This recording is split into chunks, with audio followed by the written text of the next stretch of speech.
Hamjambo wana sauti, karibuni kwenye The Voice KE. My name is Shadow, SHADO without a W, Mr. Shadow Collins mwenyewe. And today manze, welcome to a very new podcast manze. Asanteni sana manze kwa wote ambao umekuwa na sisi kwa jani yetu ya ma interviews. We have been holding interviews hapa na pale with different stakeholders. And what we have realized during these particular interviews ni kwamba people have a lot to say and people need a platform to talk and to say something. That's why we decided to provide this platform kwa wana sauti wote. Wana sauti wote ni watu ambao wanafeel wako na sauti na kitu ya kusema. Na siku ya leo niko na guest mwingine amazing. This person is one of my is my friend because we have been with him hapa around Mukuru. He's been tackling different peoples and different issues. Watoto wa Mukuru, kama wewe ni wa Mukuru na ujui msee, mimi sijui naishi part gani ya Mukuru. He's the one and only Mr. Erick Ambuche. Yes. Ujambo sana? Sijambo. Kwa majina vile mmesikia, mimi ni Erick Ambuche. Okay. Mwanzilishi wa kikundi inaitwa Slums Outreach Program ambayo kiko based Mukuru Kwa Njenga hapa. Kweli kabisa. Erick, niko pretty sure you're very new to this particular thing. Mambo ya podcasting. Yeah, there's I can agree. This is your very first time on a podcast. No, it's not the first one. I think this is the third time. There are some content creators ambao walifanyia pale MCC na pia kule Ruben. Kwa hivyo nashukuru pia nafasi hii. Unashukuru kwamba uko hapa? Niko hapa nitangaze yale ambayo nafanya na ile challenges ambazo napitia kama CBO. Kweli kabisa. Mr. Erick, you have been in community development and community empowerment for a very long time. How long have you been in the community empowerment space? It's more than 10 years, if I may be specific. 10 years. More than 10 years. More than 10 years. Because initially I had a self-help group. Right now, I got upgraded a bit, which is a CBO now. And mostly it's about empowering the youth in the slums through sustainable programs. As we go by, I'll be sharing some of the achievements I've had na zile challenges ambazo I'm going through. Kweli kabisa manze. Na unadua a very amazing job. Wacha tuseme hivyo. Manze, I think that's why people mpaka hapa Mukuru Kwa Njenga wanaweza kuappreciate. Hapo uko sawa?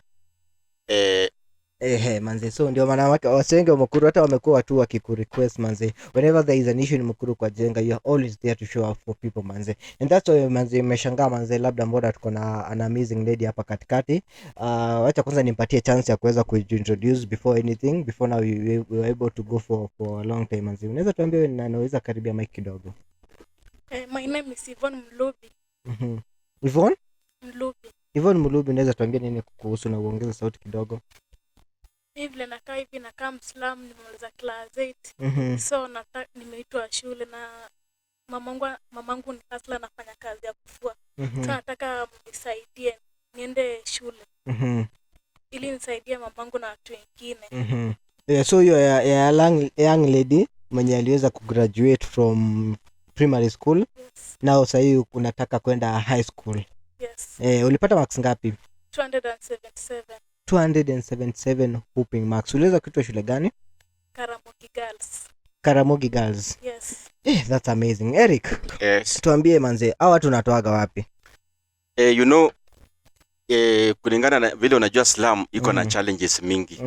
Na Mukuru shida ziko mingi. Vile unajua this is a place where watu wanaishi, ile unasikianga from hand to mouth. People earn slightly a dollar. So unapata shida ni mingi, sio mambo ya kama sio mambo ya uchafu, watoto kwa wagonjwa, watoto kushindwa kwenda shule. So unapata now that some of them see me create some links za wao kusaidika. Wao utafuta namba yangu, wananipigia. Wakienda hata kule kwa administration anaambiwa kuna jamaa anaitwa hivi, unaweza muona wasaidie. So even last year we remember we did share with some leading TV station na watoto kadhaa wakati walikuwa wameshindwa kwenda shuleni wakasaidika. We got some well wishers, some corporates came in and helped those kids who had performed very well. That was early 2022 and the early 2023 and they really got help to join those secondary schools. So come 2023, Okay. we are also having the same problem that most kids here in Kwa Njenga have performed outstandingly well, and they really need the hand of well wishers, because most of the parents here are poor, and without the assistance from well wishers, it will be very difficult. For some, you can see, as I sit here today, I'm having one if there's also a guy with that. There's a guy here, there's a lady here who also performed very well, and she has been called that secondary school. Then we also have a guy here. The boy will say his names. He got 400 marks, and we have others also who scored the same, but they haven't gotten any scholarship from those offering them. So I think it's an issue that I'll be, as we go on, I'll be sharing what can be done. We salvage the situation. How many students do you have now who are supposed to be joining from right now? They don't have any opportunity or any fees now to be able to go to high school. You know, for now, because they are reporting on 16th, on 15th, or some of them are reporting on 16th. I've read some of the letters. Yeah. But I think 16th is the latest. Then there are those who have been given like 20th or 22nd to be the latest reporting time. So for now, I cannot be specific, as you know. Even the other regular ones haven't opened schools. Yeah, definitely. So it is till then is when we'll know who is really unable. But for now, tunaweza jua kwamba kama huyu kijana ambaye nimekaa hapa na msichana, wanasema bila kushikwa mkono hawaoni kama wataingia zile shule ambazo wameitwa. Kwa hivyo hii tayari ni chanzo ambazo, hii ni mfano mzuri ambayo inaweza onyeshana. Lakini kupeana specific number niseme kwamba hawa Mukuru ndio wameshindwa kwenda, itakuwa ni ngumu kidogo. What support do you get when you're doing this from the government? Nani challenges gani unapitiaga now when you try to deliver these students mpaka kwa government or something? You know the challenge that is there. It's about facilitation. I'm not getting any facilitation, and in fact, through my proposal that I had prepared and shared with the CS Machogu, I did say that we really need our own kitty, because if you look at the scholarships going around, they're not enough for us, the Mukuru children, and you can see even during issuance of bursaries. The MCA will issue bursary, but you can see the ile kiwango ambacho anapata is like 600 bursaries, and you can see 600 bursary to award, which is in a capital city like Nairobi. That's a very minimal, very minimal. They should get something like a minimum of 2,000 bursary. That's an MCA alone of Mukuru. Yeah. So you have been very vocal in terms of maybe talking about education, kutetea watoto wa Mukuru waingie kwenye education and all those stuff, yeah?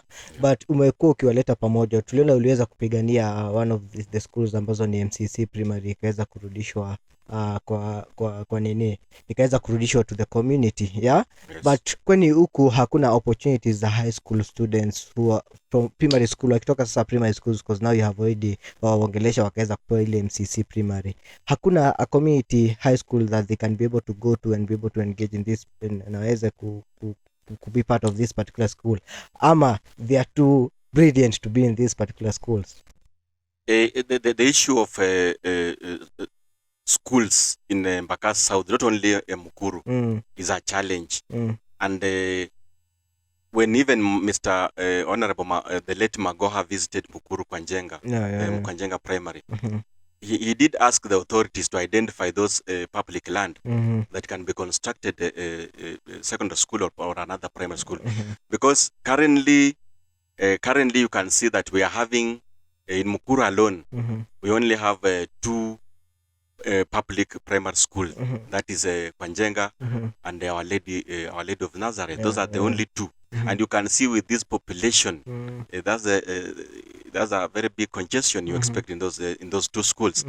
MCC school is not in Mukuru, but almost 70% of those kids there are from Mukuru. Though it is in Imara Daima, but I can tell you, 70% of the attendance in MCC is from Kwa Njenga. So you can see the challenge we're having is that those public land or parcels are in private hands. That's the another challenge that we have been racing all through.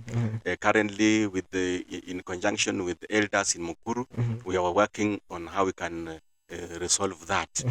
Because you'll find that when you go to some of the offices, you find you get they become another impediment as far as the reclamation of those parcels are concerned. So we are working on that to see how we can have a secondary school in within our reach or our area. The only secondary school we have in Embakasi South is one called Embakasi Girls. That's one school out of the multitude. So you can see the challenge we're having. The only another school is Garrison.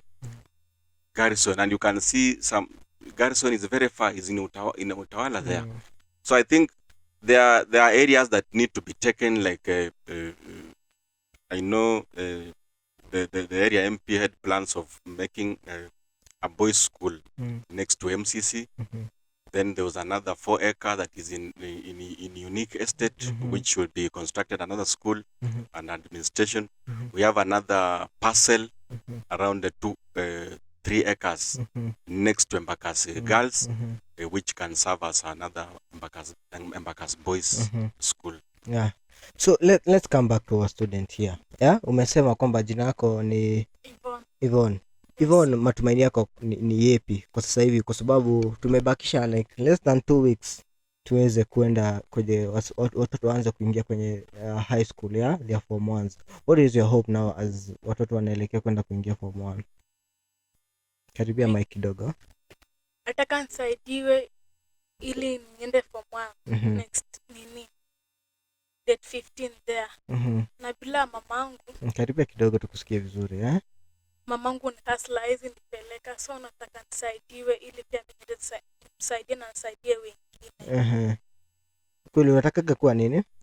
I want to become a doctor. You want to become a doctor? Yes. Umesema uliitwa shule gani? Karamogi Girls. Karamogi kwa upande gani? Chuka. Yes. Chuka. Is hope yako ni kwenda Karamoga ama you have another place that you feel like you want to go? Do you feel like hiyo shule uliitwa you deserve it? Na itaweza kusaidia ufike kwenye udaktari? Yes. Itaweza kusaidia ufike kwenye daktari. Yes. Aya basi kijana kuja come tuzunguka tu hivyo said Erick. We have another guy, he's also alimaliza form 4 class 8 sorry, and he also manze aliweza kuperform vizuri. Hata aweza kukaribia mic, naweza kutuambia jina lake ni gani? Karibia tu mic. Karibia hapo. Yeah, thank you. Majina ni Abdifatah. Niliweza kumaliza primary. Nikapata 400. Sasa nataka mtu anisaidie kwa sababu niko na tu mama peke yake. Na she is a hawker. Anauza wapi? Anazungukanga tu. Anauza akizunguka. Ulipata 400 marks. You can imagine 400 marks. 400 marks is a lot of marks. Ulikuwa shule gani primary school? Takwa Bright iko tu hapa. Manzi, a very great school manzi. A very principal ni Madam Jane. Ni bado ni Madam Jane. Manzi, big up to Madam Jane. You're really doing a good job. Mimi najua Tawaka they always good performance. So uliweza kuitwa shule gani ambapo uliweza kupata 400? Kwanza tuambie how was the feeling that day that you realized now manzi nimeweza kupata 400 zimeweza kutoka? Nilikuwa na furaha nyingi. Niko sure walikuzungusha kijiji. Walikubeba juu. Now you are happy. Yes. Umeweza kupata 400 marks. What was your next thought that now sasa nimeweza kupata 400 marks? What was your next thought? Ulifikiria nini? Ndoto zako zinakuaga nini? Uliweza kufikiria ndoto, uliweza kufikiria nini? Nilikuwa nimefikiria tenda shule gani saa kwanza nimefika tu shule. Na hope ilikuwa gani before tuambie uliweza ilikuwa? Nilikuwa nataka kwenda Starehe Boys. Na uliweza kupata Starehe? La. Ulienda kuitwa wapi? Niliitwa Iku Boys. Iku iko wapi? Chuka. Do you think that you deserve that school ama ungependa bado una feel mtu anaweza kuja na opportunity ya Starehe unaweza ichukua? Nitaenda tu Iku. Utaenda Iku. Nimeiona. Umeangalia. Umesema ungependa kuwa nini in future? Engineer ni aina mingi bro. Engineer kuna engineer wa gari, kuna wa ndege, kuna engineer wa system. Hata ni engineer lakini wa mwili. Ungependa kuwa engineer wa nini? Wa ndege. Wanaitwa aeronautics. Yeah manzi, hiyo ni dream poa sana. Ita come true. So Sasa umeweza kuitwa Ikuha huko upande wa Chuka and all that stuff now, yeah? What is your worst fear right now as we speak? Worst fear nikuwa sitaenda shule. Nimejaribu kutafuta sponsor sipati. Nimezunguka tangu tu max yangu itolewe. Nimezunguka lakini hakuna mtu ananisaidia. Umejaribu kuweza kuingia kwenye maofisi za serikali ama maofisi za MPs? Have you tried? It's not available. Huwezi mpata. Lakini sikia kura utampata vizuri sana. Sawa basi. So umesema ni Abdi. Abdi manzi, you are a great student, you are a great mind. Na dream yako isikubali kukufia hapa. Sawa? Dream yako ni amazing na na hope kwamba tutaweza kupata more and more opportunities for you weza kuzipata. Erick, tunasikia hizi amazing marks hapa. We have very brave students. Tuko na superstar hapa manzi, she wants to become a doctor. We have an amazing superstar pia hapa atako electrical engineering. Both of them wameweza kuperform vizuri. Unaweza tuambia which other perfect marks ambazo ama si perfect ama marks ambazo uko nazo ambazo una feel kwamba haziko zinahitaji kwenda into good schools? Apart from how isipokuwa hizi kuna marks zingine ambazo una feel yani ziko well performing Mukuru and maybe una feel hawana hiyo opportunity ya kwenda in other schools. Yeah, they are there. Kuna kitabu ambayo tumefungua na tumejaza wanafunzi kadhaa. How many students wako kwa ile list so far? Currently I think more than 100. More than 100. Na vile sahi scholarship inakuwa conducted, vile nilisema mara ya kwanza tuwezi jua ni mgani ameenda through mgani hajaenda through. I think before the end of next week I think will be exact, tutajua. But kuna kijana ambaye nimeongelesha leo asubuhi ako na 406 pia yeye bado amesema hakuna mlango ambayo wamembishia. Shule ni gani ambayo ameweza kuitwa? Unless if I get the booklet. Okay. Ni watu wengi wamejazwa pale na alipata marks ngapi, shule gani alifanyia primary na ameitwa wapi. The kitabu iko pale so that in case kuna wahisani watajitokeza ama ma corporate world, that book itakuwa rahisi. Wataangalia tu waone kuna mtu anakuja anasema nataka msichana, kuna mtu anasema anataka mvulana ama dini fulani, kuna wale uchoose anasema awe Muislamu ama awe Mkristo. So tunamwambia kitabu ndio angalia. Na mwingine hata anasema I want somebody who performed very well in mathematics. It happened last year I saw. So this inakuwa rahisi. Na tumeambia wale wazazi ambao majaza pale kwamba simu yao ikuwe on all the time. Mtu hatujui mtu atatokea wapi. It's about kuendelea kuomba. Na kile tunaomba ni kwamba pia upande wa serikali hiyo capitation kama inaweza pandishwa kidogo, kwa sababu kama mimi nimepata, kuna mtoto wangu pia anaenda, mimi mwenyewe msichana wangu inafaa ingie form 1 na pia bado ndio watu bado unahitaji mimi bado vile unajua hii kazi nafanya mostly is on evolution. I'm never paid. So niko na challenge bado. Na unapata hiyo shule ambayo ameitwa kama Buchenya Girls ambayo ni 42,000 per year. Unaona ni mzigo mkubwa kwangu. Sijanunua uniform, sijanunua stationery. Na bado Erick, uko na watu wengine bado una support wako? Bado niko na mtoto mvulana bado ako form 4, anaenda form 4 wangu. Unaona? Na wasichana ni wawili. So you can see that challenge unless serikali ingilie kati. Some of us itabidi watoto wakae kwa nyumba, watashindwa kusoma. So na ukiangalia basari pia ile inapeana unapata ni kidogo. Na mimi nilikuwa kwa wale ambao walitoa maoni kwamba ile disbursement ile pesa ambayo serikali inatoa kwa mgao wa serikali ile 2.5 the ordinary share from the main revenue ipandishwe kitu kama 5%. Unaona, na ni mzuri, nimeona bunge inasema kwamba itakubali ipandishe. Then ukija kwa allocation ya basari unapata on that NGCDF it's 24% that is for education. Na imebeba education ya secondary, university, colleges. So unapata pia hiyo allocation almost the whole allocation kwa kama 100 million. So kwa 100 million ni kitu kama 24 million zinaenda kwa education kwa hizo 3 sectors. Inakuwa ni ngumu pia, ni challenge. Erick, what makes you keep going on? Because you have a lot of students. I know there are students in form 2, form 3 when they wanategemea, they look at oasis. Kuna hawa pia wameweza kujoin crew and you also have your own student. What keeps you going through that? You know what? Una continue kuempower society na kwenda kuweza kuempower waende shule. As a CBO founder, most people think I have got a lot of money. But hawajui kile vile umeuliza kwamba nini kinani keep going. Is about speaking up my mind. Na wale ambao wanaona zile ofisi husika huwa zinachukua hatua. I'm happy that whatever I usually raise wanga ina get attention ya serikali ama zile ofisi husika na hatua huwa inachukuliwa kwa haraka. Kwa hivyo saa hii vile tuko na challenge ya education. Unakumbuka tarehe 2 tulifanya tarehe 2 December nilifanya meeting pale ambayo tuli raise issues za education, mambo ya alcohol and drug abuse, mambo ya climate action na mambo ya peace building. Lakini kwa saa hii kitu kubwa sana ambayo tuko nayo challenge kubwa ni education. Ambayo tumeomba sisi kama Oasis of Hope, hiyo initiative ambayo is a very strong initiative. If the Ministry of Education ama other corporate world, I want to use this platform for them to get the information that they give us they give us a kitty where we can cater for these Mukuru bright and vulnerable kids. These kids, if they are not assisted, they'll not be joining secondary school come the 15th this month. Thank you so much, Erick, for being able to coming through and be able to talk to us, manze, and continue doing the great amazing work that you are doing. Sasa nataka niweze kuwapatia kila mtu the last opportunity muweze kuongelesha people who are watching you out there and people who maybe have the goodwill would like to help you. Tell them something as we close up. Kila mtu word moja and then now Erick atufungie. You can start with you. Kwanza na ladies first. Yeah. Karibia. So nataka nijoin shule na nataka karibia mic kidogo mnisaidie niweze kujoin.